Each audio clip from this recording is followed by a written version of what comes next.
आज मैं करने वाली हूँ बर्लिन सीजन 1 के एपिसोड 1 का एक्सप्लेनेशन। तो सबसे पहले वीडियो को लाइक कर दो और चैनल में न्यू हो तो सब्सक्राइब कर दो, क्योंकि डेली आपको एक एक एपिसोड इस चैनल पे देखने को मिलेंगे। सीरीज के स्टार्ट में दिखाते हैं कि बर्लिन की थर्ड वाइफ भी उसे छोड़ के जा रही है। बर्लिन को इस बात का बहुत दुख होता है। फिर बर्लिन के पास हमें एक बड़ी सी गाड़ी आते हुए दिखती है, जिसमें बर्लिन की खुद की टीम होती है और वो उसे एक चोरी के लिए पिक करने आते हैं। फिर हम उसके टीम मेंबर्स का इंट्रोडक्शन देखते हैं। केल, जो कि एक इलेक्ट्रिकल इंजीनियर होती है और वो बहुत ज़्यादा शाय होती है। रॉय, जो कि आए दिन जेल जाता रहता था और इसकी अपने पापा से बिल्कुल नहीं बनती थी और इसलिए उसने बर्लिन एंड टीम को ही अपना गॉडफादर मान लिया। डेमियन, जो कि इनकी टीम का मास्टरमाइंड होता है और सारी चोरी जो भी होती है वो यही प्लान करता है और पेशे से ये एक इंटेलिजेंट प्रोफेसर होता है। Last but not the least, Bruce, ये सुई से लेकर रॉकेट तक सब कुछ मैनेज कर सकता है बहुत इजीली। अब बर्लिन एंड टीम एक बहुत बड़े से महल टाइप घर में एंट्री करते हैं, जहाँ पे देश के बहुत बड़े बड़े लोगों की गैदरिंग हो रही होती है। अब बर्लिन पूछता है कि आप में से एंटोनियो कौन है। फिर एक आदमी खड़ा होता है कि मैं हूँ। बर्लिन बोलता है कि आपके घर की तहकीकात करनी है, आपके खिलाफ वारंट है। फिर बर्लिन और एंटोनियो एक रूम की तरफ जाते हैं और बर्लिन उसे वो रूम खोलने के लिए कहता है, जो कि बस उसी के फिंगरप्रिंट से खुल सकता था। उस रूम में काफी सारी कीमती चीजें होती हैं। बर्लिन उसमें से एक कैबिनेट खोलने के लिए कहता है और वो सामान उसे देने के लिए बोलता है। फिर बर्लिन उस आदमी को बताता है कि मैं पुलिस वाला नहीं हूँ, लेकिन तुम्हारी जान के बदले मुझे ये चाहिए। बर्लिन के नीचे आने के बाद एक आदमी बहुत हीरो बन रहा होता है और बोल रहा होता है कि तुम लोग पुलिस वाले नहीं लगते, अपनी आईडी दिखाओ।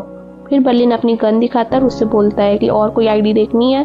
फिर वो आदमी डर के बैठ जाता है और उससे माफी मांगता है, लेकिन बर्लिन सबको छोड़ देता है, उस आदमी को घसीट के बाहर ले आता है और उसे बोलता है कि तुम ज्यादा हीरो बन रहे थे ना अपनी बीवी के सामने अंदर, जिसका कोई भी फायदा नहीं है। आदमी कुछ भी कर ले, बीवियां उन्हें छोड़ के चली ही जाती हैं।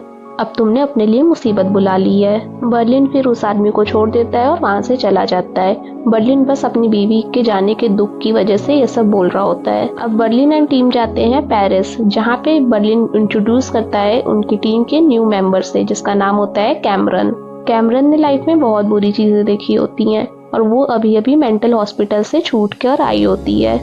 रॉय की आंखें कैमरन पे ही टिकी होती हैं। बर्लिन ये देख लेता है और उसे वार्न करता है कि ये प्यार यहाँ नहीं चलेगा। अब बर्लिन एंड टीम अपनी नेक्स्ट स्टोरी डिस्कस करने लगते हैं। बर्लिन बोलता है कि हमने ये 4th सेंचुरी का ग्लास इसलिए चुराया है ताकि हम लोग वहाँ के एक चर्च को यकीन दिला सके कि हम लोग पुरानी चीजों की कीमत देते हैं। हमें उस चर्च में खुदाई करने की परमिशन चाहिए, क्योंकि उसी चर्च के पास एक ऑक्शन हो रहा होता है ज्वेलरीज का, जिसकी कीमत बहुत ज्यादा होती है और उनको वहाँ पे एक टनल बना के सीधे ऑक्शन में एंड करनी होती है, ताकि वो लोग ऑक्शन में एंट्री कर सके और वहाँ पे चीजें चुरा सकें। अब बर्लिन एंड टीम उस चर्च के फादर से मिलते हैं और उस फादर को उन पे यकीन भी हो रहा होता है, क्योंकि उसने इनके बारे में काफी सारी वेबसाइट्स में पढ़ा होता है।